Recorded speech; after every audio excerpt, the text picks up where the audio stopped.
My name is Myra Whitmore. I am 34 years old, a cardiology resident, and a single mother of 3-year-old twins. 2 months ago, I was lying in an emergency room, bleeding internally, after a car accident. My hands were shaking as I dialed my parents' number. I needed someone, anyone, to watch Lily and Lucas for just a few hours while doctors tried to save my life. What I got instead was a text message in our family group chat that read, "You have always been a nuisance and a burden. We have Taylor Swift tickets with Vanessa tonight. Figure it out yourself." So, I did. From my hospital bed, I called a nanny service, paid triple the rate, and made a decision that would change everything. I cut them off completely. The monthly mortgage payments, the health insurance, the car repairs, everything I had been quietly paying for the past 8 years, gone.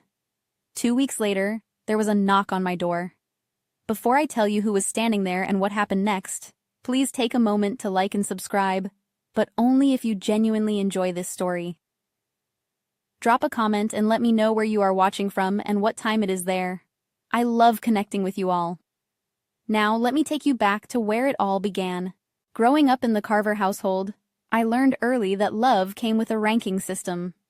My older sister, Vanessa, was the star. Always had been. She was 3 years older, effortlessly beautiful, and had this magnetic quality that made our parents light up whenever she walked into a room. When she announced she wanted to pursue fashion design, Mom cried happy tears. Dad called her our little visionary. When I said I wanted to become a doctor, Dad nodded. That is practical. That was it. Practical. I told myself it did not matter. I buried myself in textbooks, aced every exam, and clawed my way into one of the top medical schools in the country. 4 years of undergrad, 4 years of medical school, 3 years of residency specializing in cardiology. The day I graduated from medical school should have been one of the proudest moments of my life. My parents arrived 2 hours late. "Sorry, sweetheart," Mom said, not quite meeting my eyes. Vanessa had an emergency meeting with a potential investor. We had to drop her off first. No flowers, no celebration dinner, just a quick photo in the parking lot before they rushed off because Vanessa needed emotional support after her meeting. Compare that to Vanessa's first fashion show 3 years earlier. The whole family flew to New York. 5-star hotel, front row seats. Dad posted 17 photos on Facebook with captions like, "So proud of our talented girl." I got a parking lot photo and a lukewarm, "Congrats, honey." I told myself it made sense. Fashion is competitive. Vanessa needed more support. Medicine is stable. I could handle things on my own. But what I did not know then was that my parents' favoritism was not just emotional, it was financial. And I was the one footing the bill. It started 8 years ago, right after I finished medical school. Dad called me one evening, his voice tight with embarrassment. "Myra, we are in a bit of a bind. The mortgage payment is due and things are tight this month. Could you help us out? Just this once." Just this once. I transferred $2,400 that night without hesitation. They were my parents. Of course I would help. But just this once became every month. The mortgage, then their health insurance premiums, $800 monthly. When Dad's company dropped their coverage, then the emergencies, the car repairs, the roof leak, the new furnace. I never said no. Not once. When I got pregnant with the twins and their father walked out during my 5th month, I called my parents from the hospital after a scary bleeding episode. I was terrified, alone, desperate for support.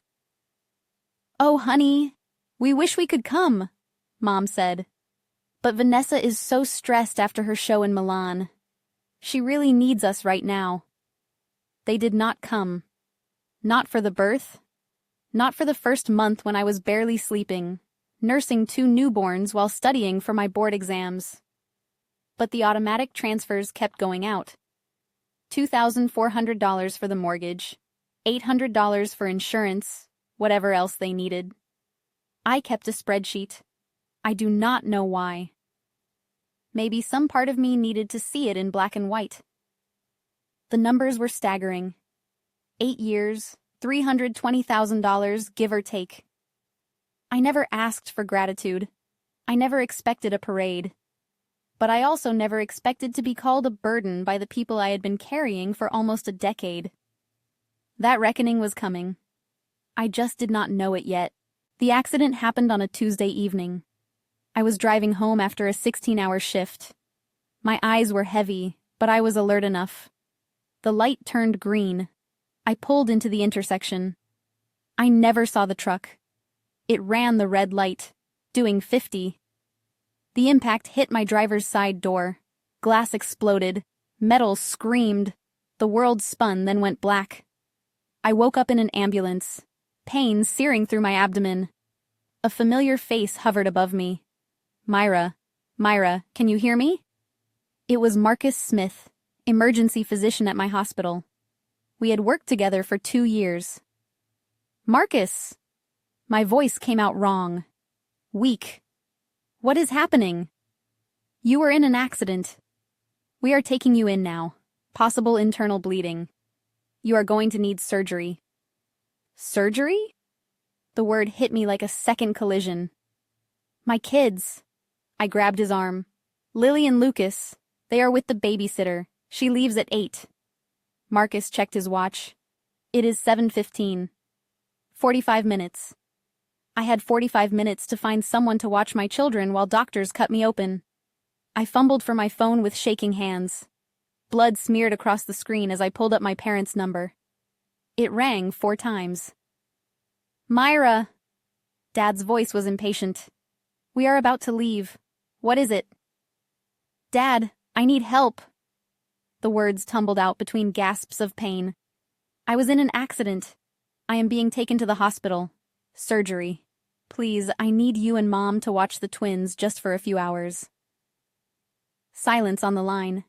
Then, hold on. I heard muffled voices, my mother's tone sharp and annoyed. Vanessa's laugh in the background. The line went quiet. Then my phone buzzed with a text notification. Family group chat. The message was from my mother. Myra, you have always been a nuisance and a burden. We have Taylor Swift tickets with Vanessa tonight. We have been planning this for months. Figure it out yourself. I read it twice, 3 times. The words did not change. A second message appeared from Dad. You are a doctor. You are use. D to hospitals. Do not make this into a bigger deal than it needs to be. Then Vanessa, not words, just a laughing emoji. That was it. That was all I was worth to them. A laughing emoji while I lay bleeding in an ambulance. Marcus was watching me. I did not realize he could see my screen until he spoke. Myra. His voice was careful. What did they say? I could not answer. Something had cracked open inside me, and it was not just the internal bleeding. I need a phone, I whispered. A phone with internet. Mine is dying. He handed me his without question. I Googled emergency nanny services, found one with 24-hour availability, called, explained the situation in clipped professional sentences. Yes, I would pay triple the rate.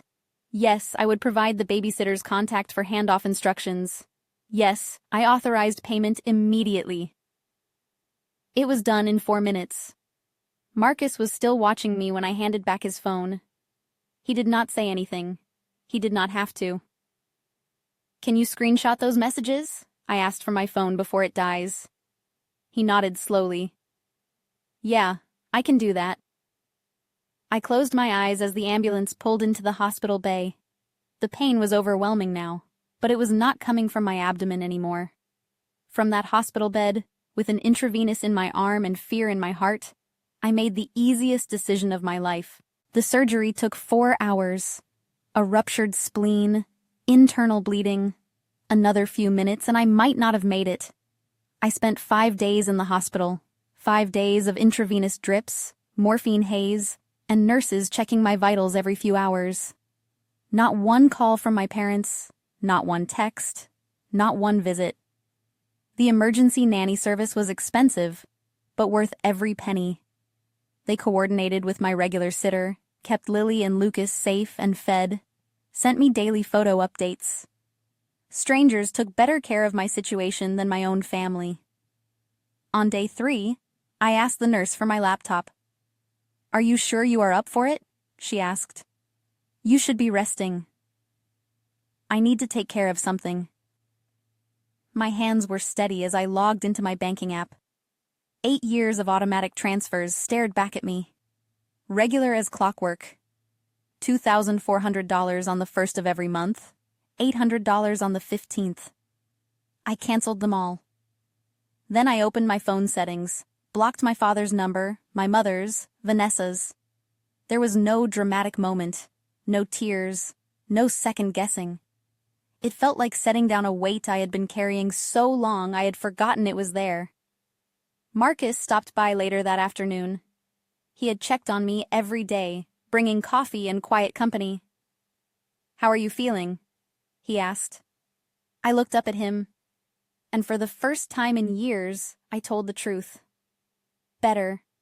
For the first time in 8 years, I actually feel better.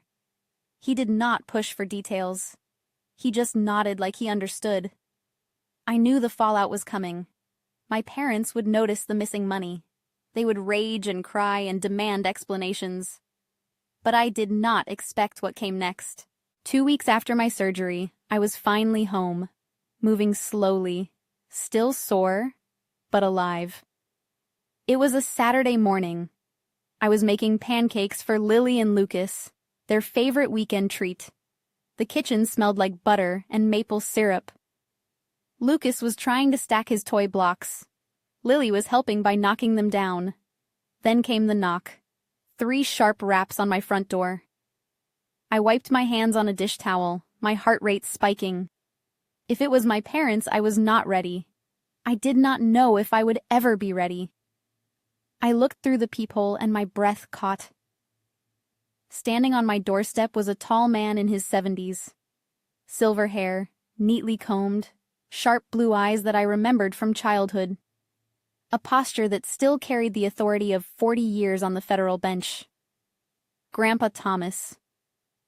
I had not seen him in almost 3 years. My parents always had excuses for why we could not visit. Too busy, too far, too inconvenient. I opened the door and he pulled me into a hug so tight it made my surgical incision ache. "Myra." His voice was rough. "Let me look at you." He pulled back, his eyes scanning my face, then dropping to where my hand rested protectively over my abdomen. "I know everything," he said quietly. "Eleanor told me." Aunt Eleanor, my mother's younger sister, the only person in the family who had ever openly questioned how my parents treated me. "Grandpa, I do not." He held up a hand. "You do not need to explain anything, but I do need you to come somewhere with me." He reached into his jacket and pulled out an envelope, cream-colored, elegant, formal. An invitation. "My 70th birthday party next Saturday. The whole family will be there." His eyes met mine. "And I have some things that need to be said." Grandpa Thomas sat at my kitchen table, watching Lily and Lucas with a soft smile. They had taken to him immediately, showing off their toys, demanding his attention. He gave it freely. "They look just like you did at that age," he said. "Same stubborn chin." I sat down 2 cups of coffee and took the seat across from him. "Grandpa, how did you find out about the accident? About everything?" "Eleanor called me the night it happened." He wrapped his hands around the mug. "She had heard through one of your cousins, when she told me what your parents did." He stopped, jaw tightening. "I have watched this for years, Myra. The way Helen and Richard treat you versus Vanessa.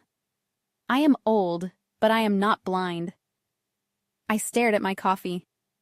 I thought maybe I was imagining it, making it bigger than it was. "You were not."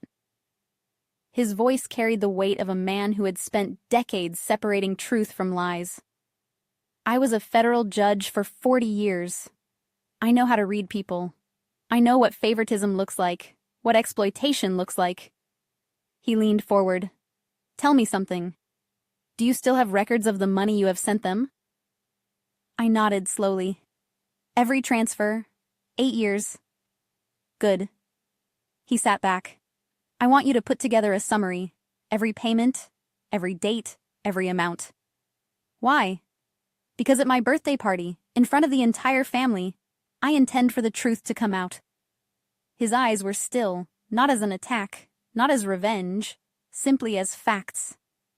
And facts, as I learned in 40 years on the bench, have a way of speaking for themselves. My hands trembled around my mug. What if they hate me? The ones who matter will not. He reached across and squeezed my hand. And the ones who do never deserved you. The next 2 weeks were a blur of preparation.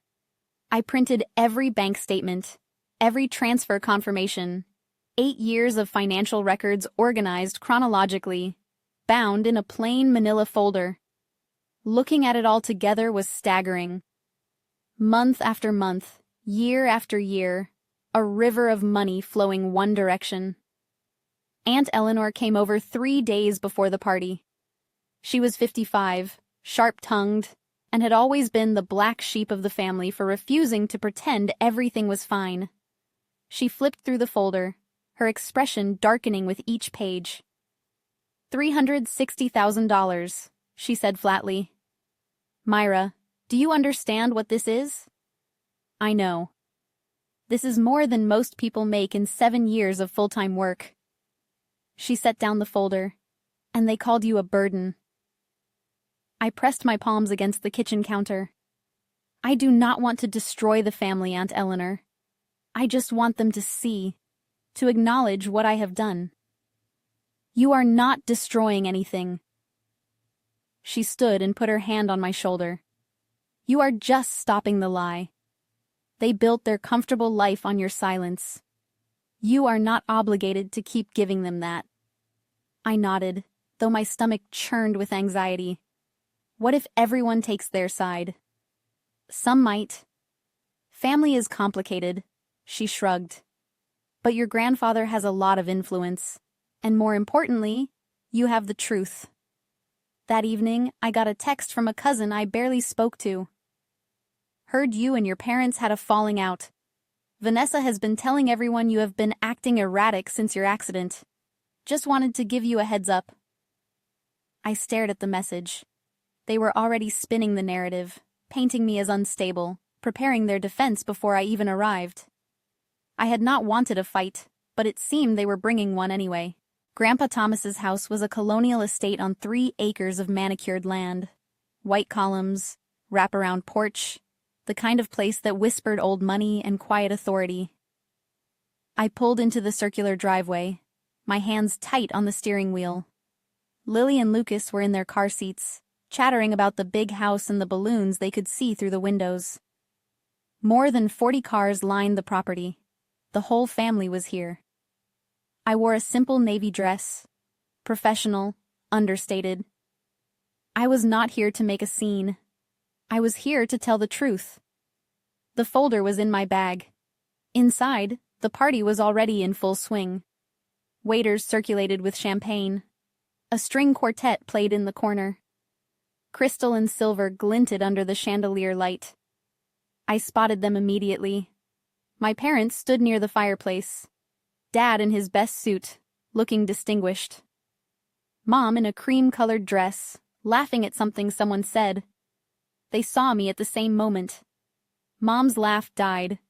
Dad's face went rigid. For a long moment, none of us moved. Then Vanessa appeared. My sister glided over in a designer dress that probably cost more than my monthly student loan payment. Her smile was perfect. Her eyes were ice. Oh, Myra, she air-kissed my cheek. You made it. We heard about your accident. Nothing too serious, I hope. I met her gaze steadily. A ruptured spleen and internal bleeding. I almost died. Her smile flickered. Mom said it was just a fender bender. Mom was not there. I shifted Lucas to my other hip. None of you were. Vanessa's composure cracked for just a second. Then she recovered, patting my arm with false sympathy.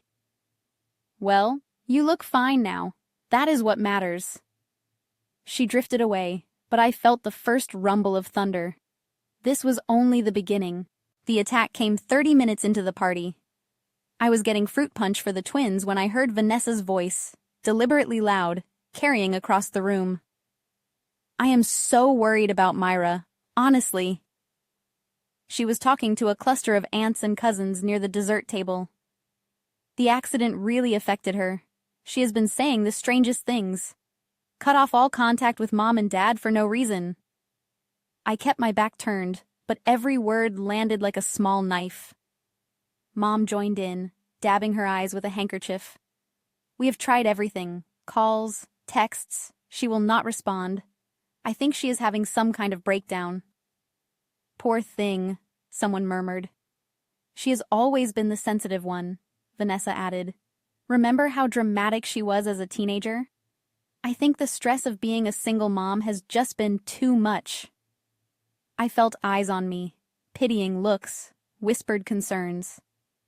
I said nothing, just handed Lucas his juice cup and smoothed Lily's hair. Aunt Eleanor appeared at my side, her voice low and furious. They have been laying groundwork all week, calling relatives, planting seeds. They know something is coming, and they are trying to discredit you first. I know. Are you okay? I looked across the room at my grandfather. He was watching the scene with an unreadable expression, a glass of whiskey in his hand. He gave me the smallest nod. I am fine, I told Eleanor. Let them talk. The room quieted suddenly. Someone clinked a glass.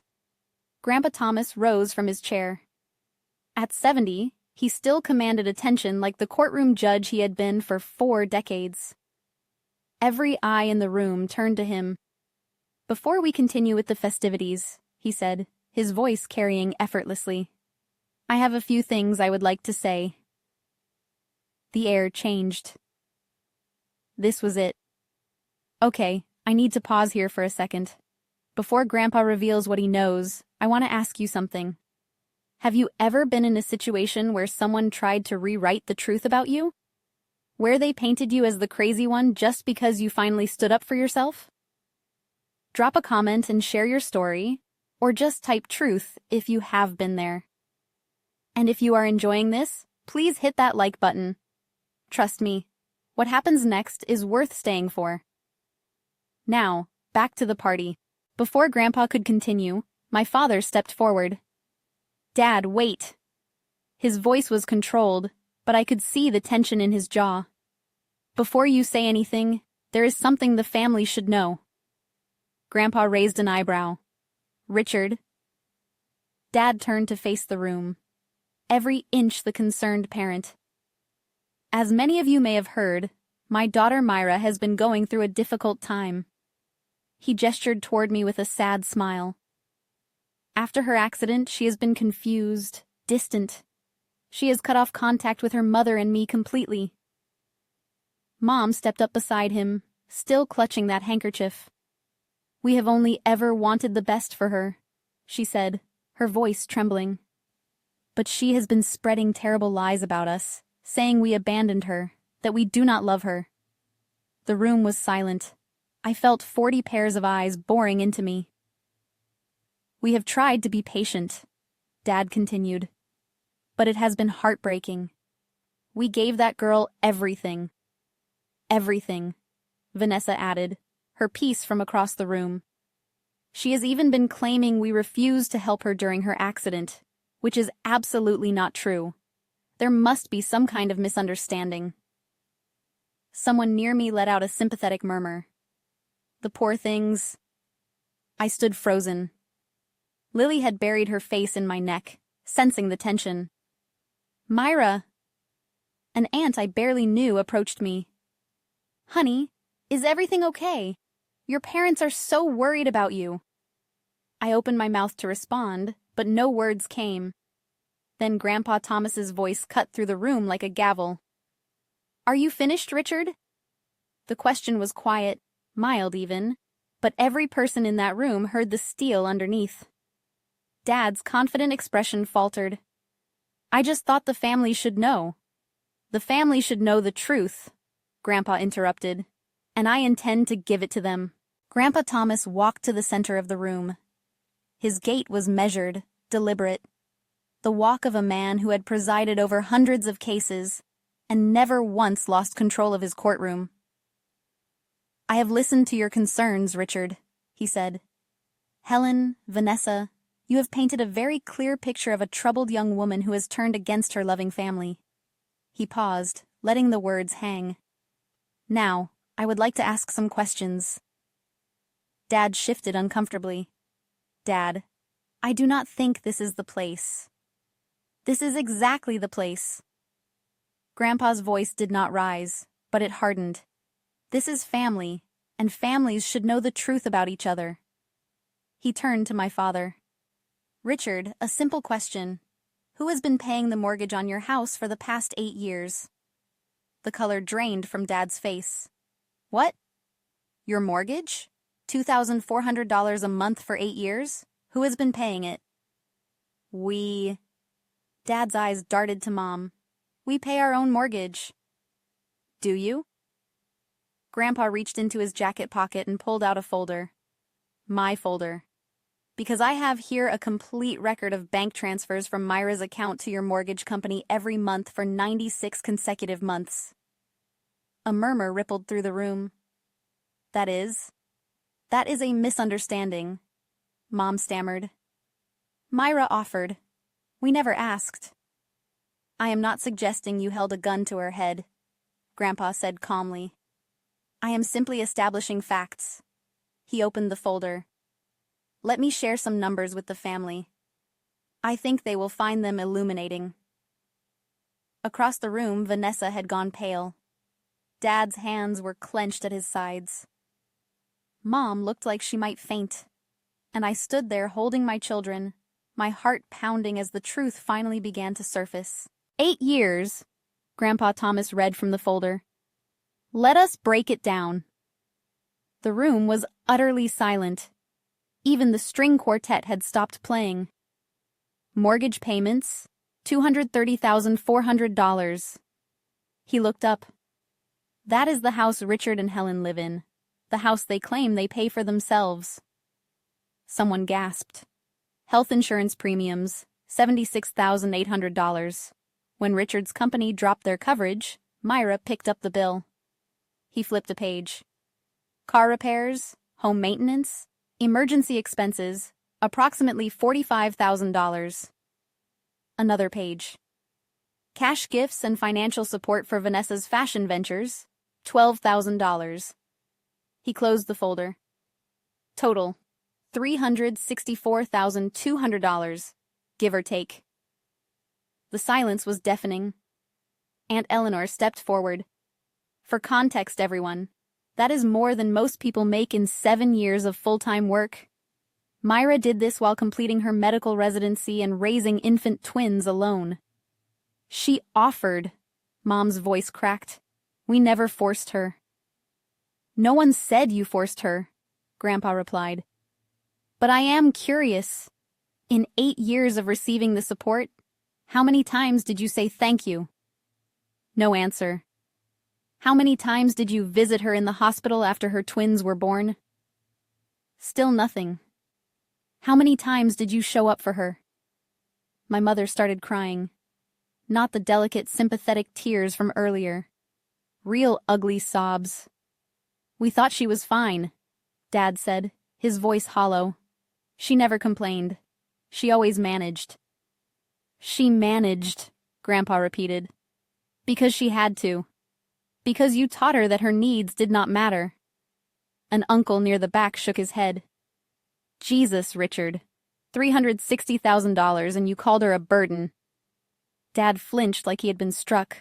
But Grandpa was not finished. There is one more thing the family should hear, Grandpa said. He pulled out his phone, adjusting his reading glasses. 2 months ago, Myra was in a car accident, a serious one. She was bleeding internally and being rushed to emergency surgery. From the ambulance, she called her parents. Her children were home with a babysitter who was about to leave. She needed someone to watch them for a few hours. He paused, looking directly at my parents. This is the text message she received in response. From Helen. I will read it exactly. He cleared his throat. Myra, you have always been a nuisance and a burden. We have Taylor Swift tickets with Vanessa tonight. Figure it out yourself. The room erupted. Oh my God, someone breathed. That is not. You are taking it out of context, Vanessa said desperately. There is no context, Aunt Eleanor snapped. That makes abandoning your daughter during a medical emergency acceptable. We did not know it was serious, Dad shouted. Did you ask? Grandpa's voice cut through the chaos. Did you call her back? Did you come to the hospital? Silence. The answer, for those wondering, is no, no, and no. A woman I recognized as a distant cousin stepped away from my parents, her face twisted with disgust. Several others followed. My mother was sobbing uncontrollably now. I did not mean it like that. I was frustrated. I did not think. You did not think your daughter might die, Grandpa finished. Because you never thought about her at all. He turned to face the room. I am not asking anyone to pass judgment. I am simply presenting facts. What you do with them is your own choice. He looked at me finally, his eyes soft. Myra, is there anything you would like to say? I had not planned to speak. I had come here expecting Grandpa to handle everything, to let the facts speak for themselves while I stood silently in vindication. But looking around the room at my crying mother, my shell-shocked father, my sister's crumbling facade, I realized I had something to say after all. I handed Lucas to Aunt Eleanor and stepped forward. I did not come here for revenge. My voice was steadier than I expected. I came here because Grandpa invited me, and because for 34 years, I have been living with a version of my family that was not real. A version where I was the strong one, the reliable one, the one who did not need anything. I looked at my parents. I believed you when you said Vanessa needed more support because her industry was harder.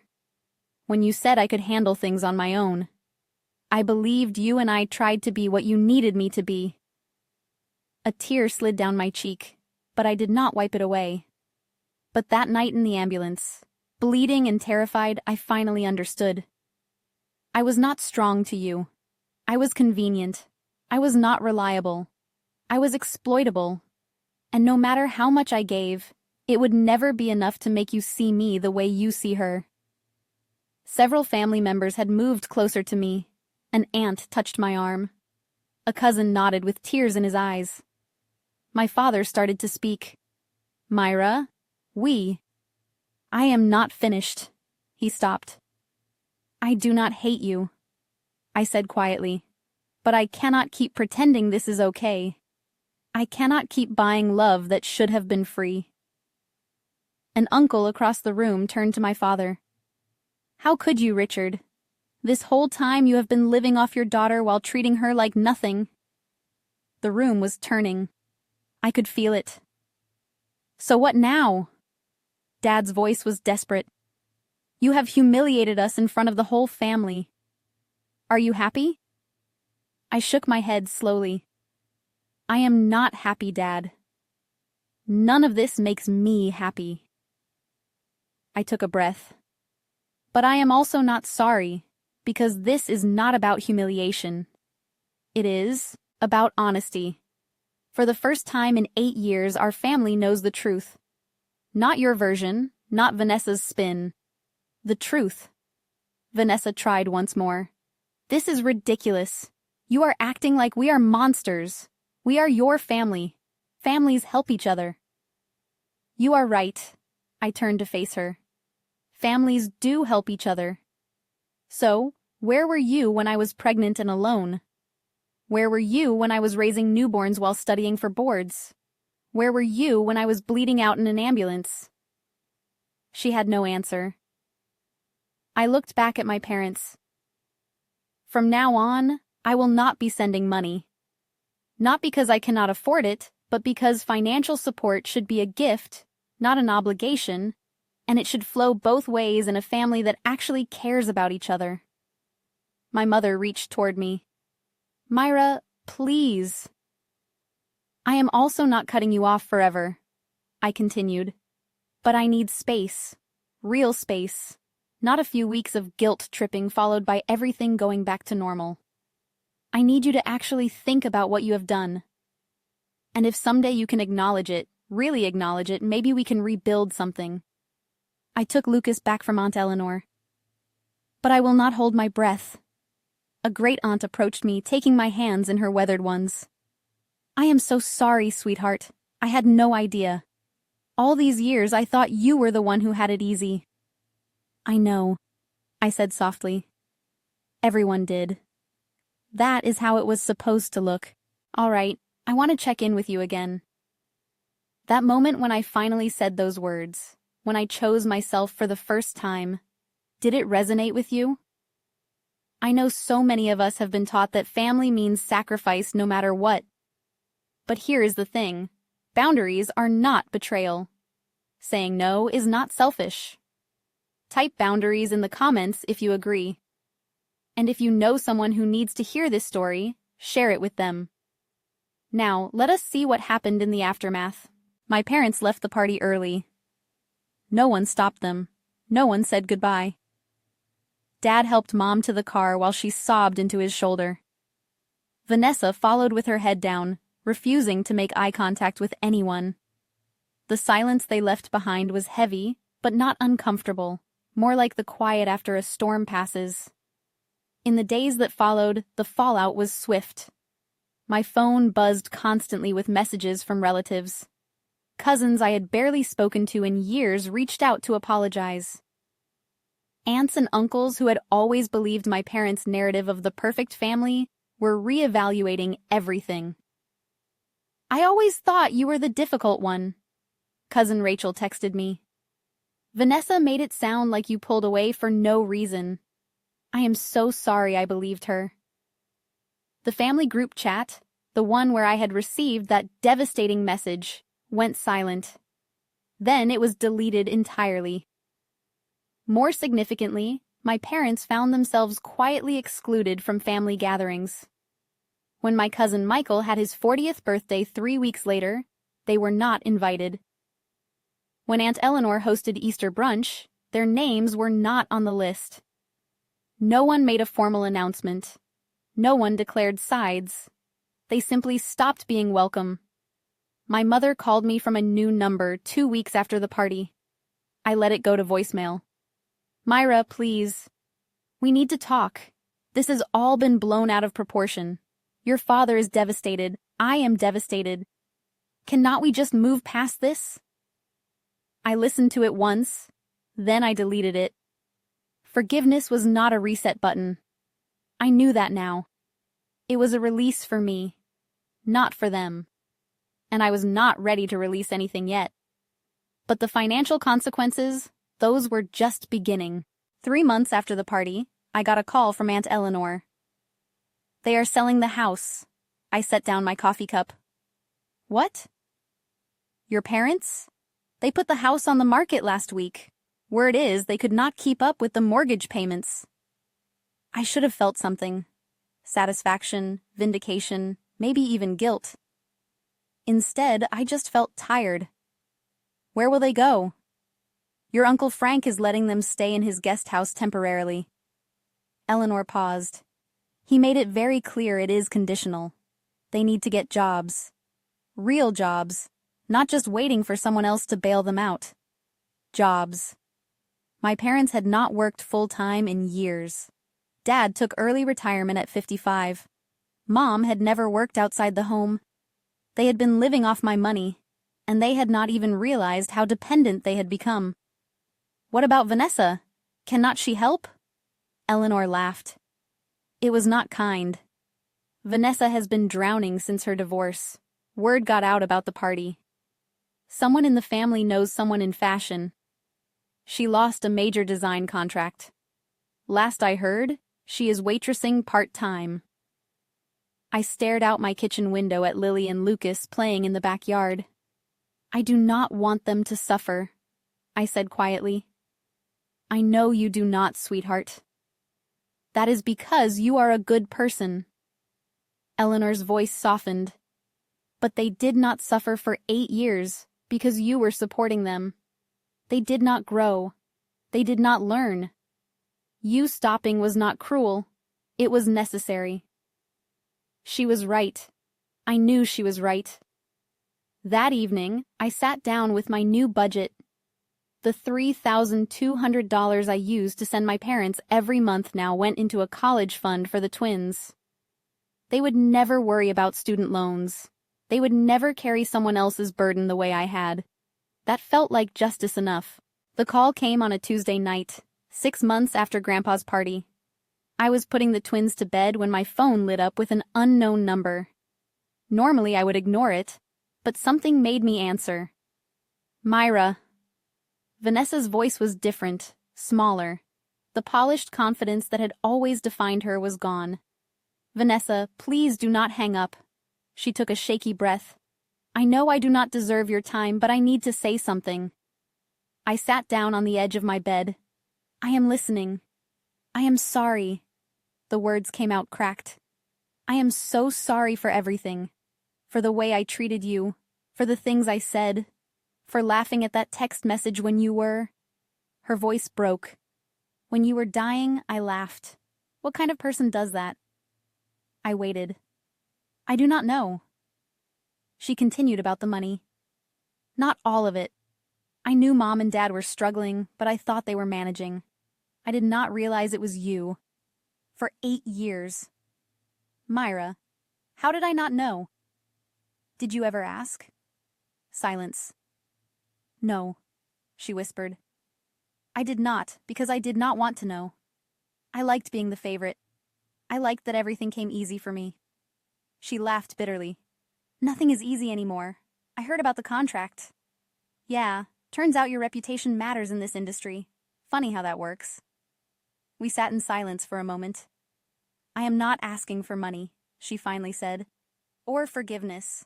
I just wanted you to know that I see it now. What I was, what Mom and Dad did, I see all of it. I took a deep breath. Then start from there. Stand on your own feet. Be better. Yeah. Her voice was thick with tears. I am trying. Good. I hung up. And for the first time, I felt something like hope. 6 months after that call, 1 year after the accident that changed everything, I stood in my new apartment, watching the sun set through the windows. It was not big. 2 bedrooms, 1 bathroom, a small kitchen. But it was 5 minutes from the hospital in a good school district. And most importantly, it was mine.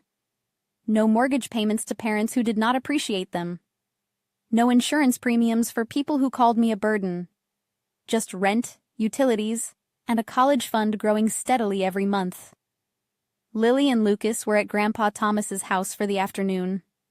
He had become a fixture in our lives over the past year. Every Sunday, he would pick them up for adventures, the zoo, the park, ice cream that I pretended not to know about. They are good kids, he told me once. You are raising them right. From him. That meant everything. Aunt Eleanor had become more than family. She was a friend. We had dinner together twice a month. She had helped me navigate the emotional aftermath of the party, of setting boundaries, of learning to prioritize myself. You know what I admire about you? She said recently. You did not become bitter. A lot of people would have. You had every right to. What would be the point? I had replied. Bitterness is just drinking poison and expecting someone else to get sick. As for my parents, we had not spoken directly, but I knew from family whispers that they were still at Uncle Frank's. Dad had gotten a part-time job at a hardware store. Mom was doing bookkeeping for a local church. They were not thriving, but they were surviving. Some days I wondered if they thought about me, if they missed me, if they regretted anything. But those were not my questions to answer.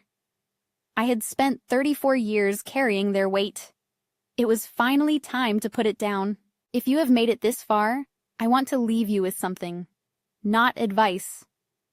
I am not qualified to tell anyone how to live their life, but maybe a reflection, a lesson I learned the hard way.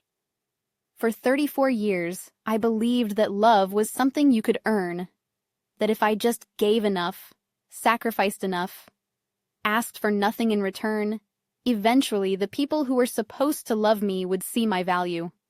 I was wrong. Love is not a transaction. It is not a reward for being useful.